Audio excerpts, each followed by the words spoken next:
What about Danielle and Kyla? Are they as open to you? Patawa, DJ, ha? Kung nanonood ka, ako'y nabigla. I am just happy that Kyla is happy. Yun lang.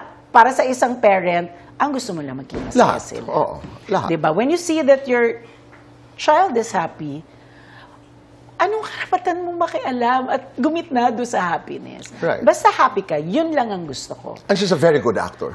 Oh, thank you. She is. Oo, napakahusay. Thank you. And I always tell my children kasi, since gusto niyo yung relationship na yan, there will always be misgivings coming from me. Kasi ang gusto mo lang naman as a parent, hindi sila masaktan, di ba? Yun lang yun. Huwag masaktan. Huwag Oo, mahirapan. Tama.